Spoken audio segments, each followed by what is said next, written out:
Hello दोस्तों, इस episode की स्टार्टिंग में हमें जोंग को दिखाया जाता है जो कि यू हाओ और टांग वोटोंग की फ्यूजन टेक्निक को देख करके कहता है कि अभी जो यू हाओ ने फ्यूजन टेक्निक की है, इस फ्यूजन टेक्निक के लिए 3 मार्शल सोल की जरूरत होगी। मगर जहां तक मुझे पता है कि यू हाओ ने पिछले मैचेस में अपने सारी ही फ्यूजन टेक्निक को एक्सपोज कर दिया था और साथ में यू हाओ तो सिर्फ यहाँ पे टांग वोटोंग के साथ ही फ्यूजन टेक्निक को परफॉर्म कर सकता है। तो आखिर ये तीसरी मार्शल सोल किसकी हो सकती है, ये सोच सोच के वो पगला रहा होता है। और तभी प्रिंसेस क्वीन उससे कहती है, मुझे ऐसा लगता है कि यू हाओ ने यहाँ पे अपनी कैलेस्टियल आई की सेकेंड अवेकिंग करने की वजह से हो सकता है कि इसकी जो मार्शल सोल है वो इवॉल्व हो चुकी है। इसी वजह से ये लोग इस मार्शल फ्यूजन टेक्निक को परफॉर्म कर पाए हैं। और तभी हम बैटलफील्ड का सीन देखते हैं जहाँ पे जियाओ जियाओ अभी भी अपनी पावर से तांग बाई को सप्रेस करने की कोशिश कर रही होती है, मगर तांग बाई तो पागलों की तरह इधर उधर अटैक करके खुद को आज़ाद करने की कोशिश कर रहा होता है। यहाँ पे अब जियाओ जियाओ बहुत कमज़ोर पड़ चुकी थी, इसीलिए तांग बाई जियाओ जियाओ की स्पिरिचुअल शील्ड को तोड़ करके सीधा ही उसके ऊपर अटैक करने के लिए चला जाता है, जहाँ पे जियाओ जियाओ पीछे काफ़ी तेज़ी से गिर रही होती है। मगर तभी काइटू उसके सामने आ करके अपने सारे कैनन गन्स को बाहर निकाल लेता है और सीधा ही तांग बाई के ऊपर उससे अटैक कर देता है। ये अटैक जैसे ही तांग बाई को लगता है, यहाँ पे तो उसे ज़रा सा रत्ती भर भी फर्क नहीं पड़ता है। वो यहाँ पे काइटू के अटैक को बहुत ही आराम से डॉज करके सीधा अब काइटू के ऊपर ही अटैक करने के लिए आ रहा होता है। मगर तभी काइटू सोल पावर रिपल्सिव शील्ड को समन कर लेता है और तुरंत अपने और जियाओ जियाओ के सामने उस शील्ड को अपीयर कर देता है। और उधर से तांग बाई काफ़ी तेज़ी से उन लोगों की ओर बढ़ रहा होता है और जैसे ही तांग बाई उन लोगों के ऊपर अटैक करता, तभी हम देखते हैं कि वहाँ पे उसके ऊपर ग्रेविटी प्रेशर लगना शुरू हो जाता है। अब ये देख के सब दंग हो जाते हैं कि अब कौन आ गया, और ये करने वाला होता है यू हाओ, जो कि अपनी फ्यूज़न टेक्निक की पावर को यूज़ करके यहाँ पे तांग बाई को पूरी तरीके से सप्रेस कर देता है। जहाँ पे तांग बाई अभी भी कोशिश कर रहा होता है यू हाओ की पावर को ओवर पावर करके उठने की, मगर यू हाओ उसे मना कर रहा होता है। मगर तांग बाई अभी भी अपनी पूरी जी जान लगा करके यू हाओ को सप्रेस करने की कोशिश करने लगता है। मगर तभी यू हाओ वहाँ पे अपनी पर्पल फायर को समन करता है और यहाँ पे वो तांग बाई को पूरी तरीके से जला करके तड़पाना शुरू कर देता है। और कुछ ही देर के अंदर यू हाओ ने यहाँ पे तांग बाई को जला करके राख कर दिया होता है, यानी कि यू हाओ ने यहाँ पे काइटू और जियाओ जियाओ दोनों को ही बचा लिया था तांग बाई से। और तभी यू हाओ की बॉडी से काफ़ी ह्यूज अमाउंट में ड्रैगन ऑरा बाहर निकलता है, जो कि बादलों को चीरता हुआ सीधा ही आसमान की ओर चला जाता है और उसका ड्रैगन ऑरा चारों ही दिशाओं में फैलने लगता है। और तभी दूर बैठा ब्लैक ड्रैगन एम्परर यू हाओ की इस ड्रैगन पावर को सेंस करके कहता है कि आखिर यू हाओ के पास कैसे ड्रैगन गॉड का ऑरा आ सकता है। ये कह करके वो खुद ही सदमे में जा चुका था, क्योंकि उसे क्या पता कि यू हाओ की ये फ्यूज़न टेक्निक है। ये कह करके वो तो अपनी कल्टीवेशन छोड़ करके सीधा ही बैटलफील्ड की ओर देख रहा होता है। वहीं पे हम प्रिंस जूतियान को देखते हैं, जिसे सबसे ज़्यादा झटका लगता है। वो तो यहाँ बिलीव नहीं कर पा रहा होता है कि आखिर यू हाओ ने यहाँ पे कैसी ट्रिक को यूज़ किया है, जिसकी वजह से वो आज इतना ज़्यादा पावरफुल होकर के इतनी कमाल की फ्यूज़न टेक्निक को परफॉर्म करके उसके सामने खड़ा है। वहीं पे ईविल लॉर्ड यानी कि होली स्पिरिट सेक्ट का लॉर्ड भी अपनी जगह से खड़ा हो जाता है और गुस्से में कहता है कि आज तक मैंने ऐसी सोल पावर नहीं देखी है, और साथ में यू हाओ की पूरी सोल पावर भी रिकवर हो चुकी है। ऐसी सोल फ्यूज़न टेक्निक को परफॉर्म करने के लिए हमें कल्टीवेशन करना पड़ता है। मगर अचानक इस बैटलफील्ड के अंदर यू हाओ ने इतनी खतरनाक एट्रीब्यूट की मार्शल सोल फ्यूज़न टेक्निक को कैसे परफॉर्म कर दिया, क्योंकि होली स्पिरिट सेक्ट के लॉर्ड को भी यहाँ पे यकीन नहीं हो रहा होता है कि ये सब कैसे हुआ है। वहीं पे यांग फैंग भी अब भड़क चुका होता है अपने साथियों की मौत को देख करके। वो अपनी ब्लू फ्लेम की पावर को रिलीज करते हुए कहता है कि भले ही होली स्पिरिट सेक्ट के सब कोई क्यों ना मर जाए, मैं अभी भी बैटलफील्ड में खड़ा हूँ और मैं तांग सेक्ट और यू हाओ को यहाँ पे मिटा करके रख दूंगा। ये कहने के साथ वो अपने ऑरा प्रेशर को लगातार रिलीज करना स्टार्ट कर देता है, जहाँ पे यू हाओ भी उसकी ऐसी पावर को बढ़ता हुआ देख करके काफ़ी ज़्यादा शॉक्ड होता है और तभी हम वहाँ पे यांग फैंग को देखते हैं जिसकी पावर की वजह से उसके ठीक ऊपर एक पोर्टल अपीयर हो जाता है। और तभी उस पोर्टल को देख करके होली स्पिरिट सेक्ट का लॉर्ड भी काफ़ी ज़्यादा खुश नज़र आ रहा होता है। और तभी यांग फैंग अपनी आइस ब्लू फ्लेम को सीधा ही अपने ड्रैगन के साथ मर्ज कर देता है, जिसे देख करके टीचर जियाओ कहती है कि आखिर इस होली स्पिरिट सेक्ट वालों ने ऐसी कौन सी टेक्निक इन लोगों को सिखा दी है कि बैटलफील्ड के अंदर ही यांग फैंग ने अपनी पावर को बढ़ा करके सीधा ही 8 रिंग सोल मास्टर में खुद को ट्रांसफॉर्म कर दिया है। आखिर ये कैसे कर सकता है? यू हाउ का तो मैं समझ सकती हूँ कि उसने फ्यूजन टेक्निक को परफॉर्म किया है, मगर इसका क्या राज होगा? और वहीं पे यू हाउ तुरंत वहाँ पे आइस इम्प्रेस को कहता है कि अब आप जाग जाइए क्योंकि अब आपकी बारी आ चुकी है मेरी मदद करने के लिए।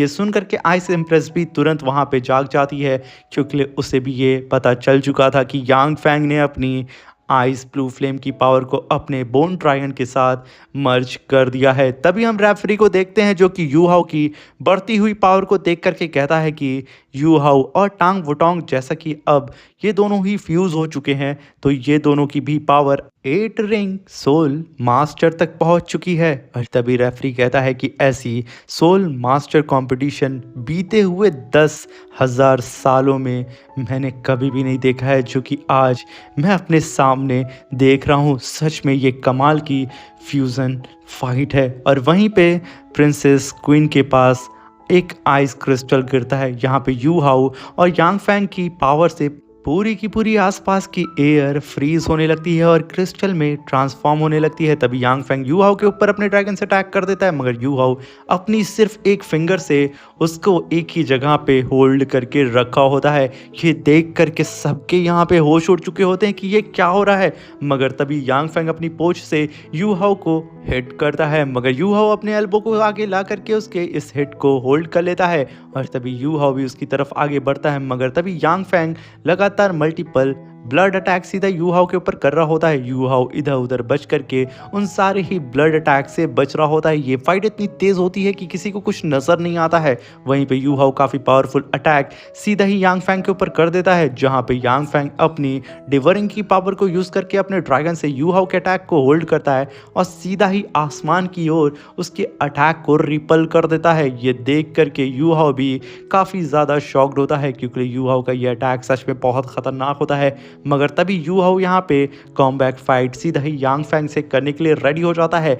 वो काफ़ी तेज़ी से अपने पंच में पावर को गैदर करके सीधा ही यांग फैंग के ऊपर टूट पड़ता है और उसे लगातार पंचों से हिट करना शुरू कर देता है, जहाँ पे यांग फैंग खुद को बचा नहीं पा रहा होता है और यू हाउ उसे मारते मारते सीधे ही बैटल फील्ड में लेकर के आता है। और एक फाइनल पंच के साथ यहाँ पे यांग फैंग को यू हाउ ने सीधा ही उस बैटल फील्ड के अंदर दे मारा था, जहाँ पे चारों दिशाओं में धूल मिट्टी उड़ने लगती है और वहाँ पे हमें एक काफ़ी खतरनाक ब्लास्ट भी देखने को मिलता है।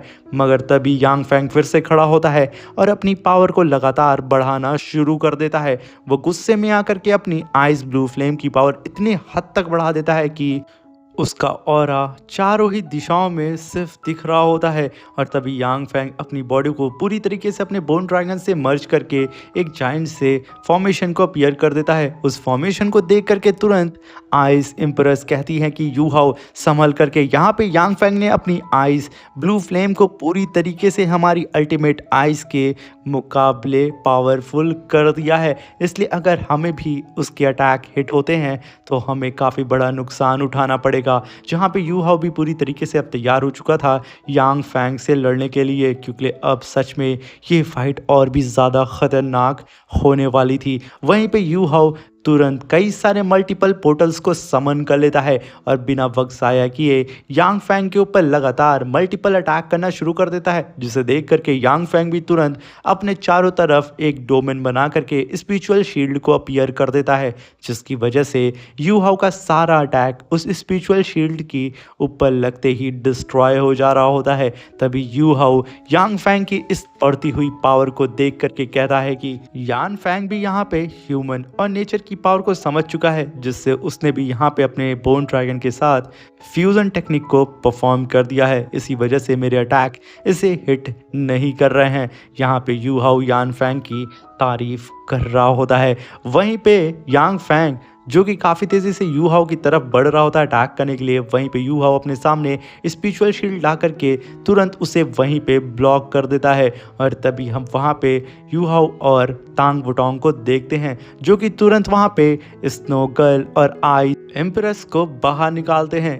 तभी वो दोनों ही बाहर आ करके तुरंत यहाँ पे यांग फैंग को पीछे खींच करके उसको चारों ही तरफ आइस क्रिस्टल से कैद करने लगती हैं और वहीं पे आइस इम्प्रेस कहती है कि स्नो इम्प्रेस अब वक्त आ चुका है कि हम लोग अपनी फ्यूजन टेक्निक को यहाँ पे परफॉर्म करें। ये कहने के साथ वो दोनों ही यहाँ पे अब फ्यूज होने लगती हैं और तभी हम उन दोनों की ही जाइंट बॉडी को देखते हैं। यहाँ पे यू हाओ ने एक और फ्यूजन टेक्निक को परफॉर्म करके एक और जाइंट बॉडी को समन कर लिया होता है जिसे देख करके सब वहाँ दहल चुके होते हैं और यहाँ पे आइस इम्प्रेस और स्नो इम्प्रेस के पाम के अंदर कैद होता है यान फैंग बिल्कुल एक छोटे से कीड़े की तरह। और तभी वो दोनों ही इम्प्रेस मिल करके यान फैंग के ऊपर लगातार आइस क्रिस्टल से अटैक करना शुरू कर देती हैं मगर यांग फैंग भी कमज़ोर नहीं होता है। वो अपने बोन ड्रैगन की पावर को यूज़ करके लगातार उन सारे क्रिस्टल को तोड़ता हुआ आगे जा रहा होता है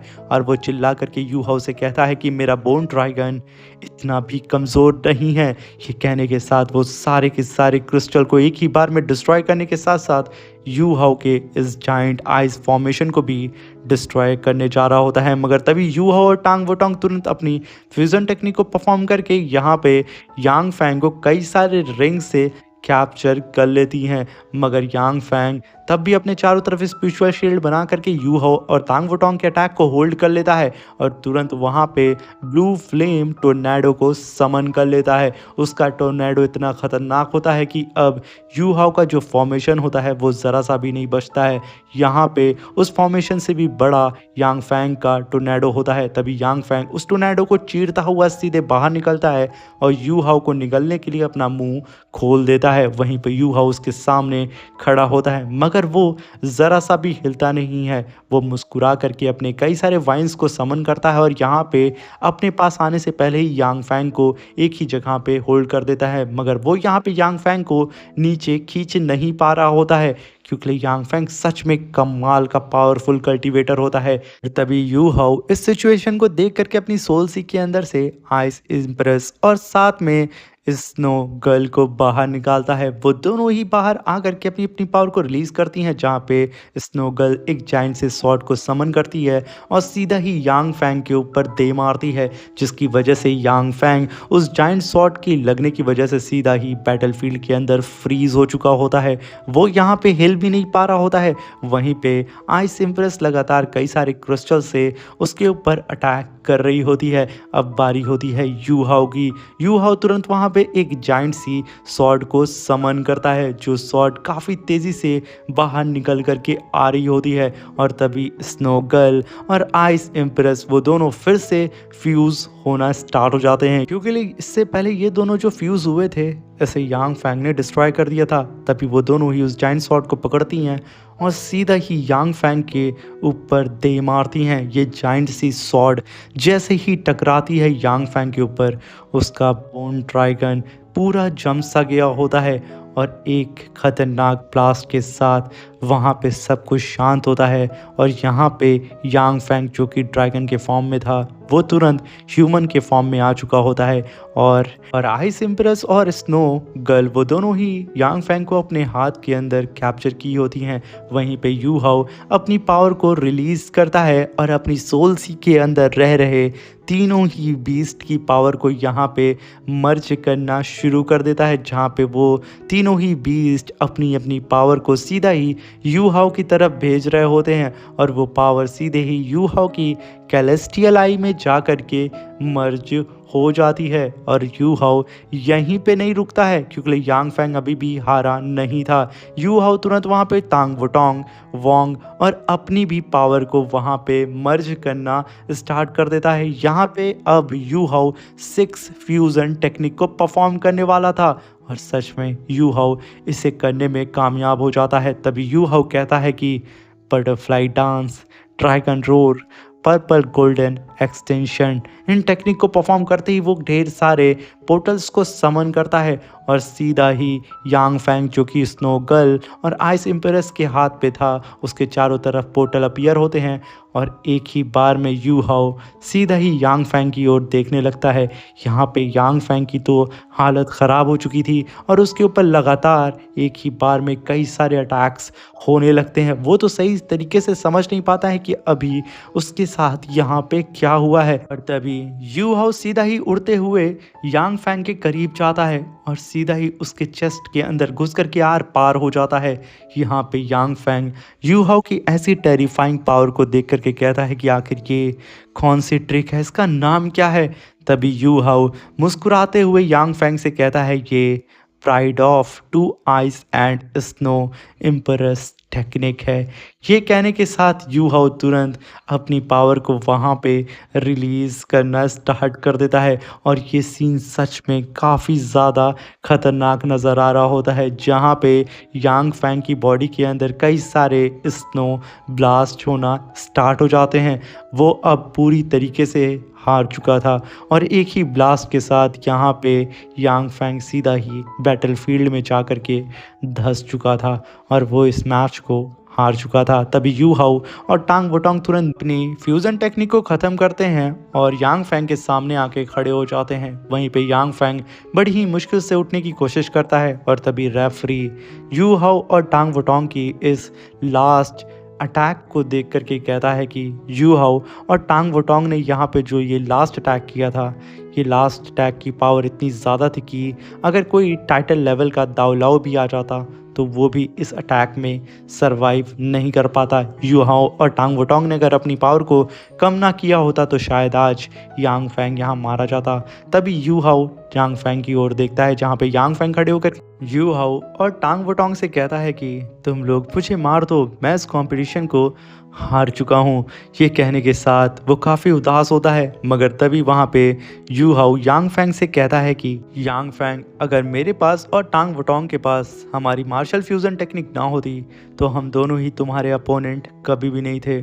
तुम इस पूरे कंपटीशन के दौरान सबसे ज़्यादा स्ट्रॉन्गेस्ट ड्रैगन सोल मास्टर हो। ये खिताब सच में तुम डिज़र्व करते हो।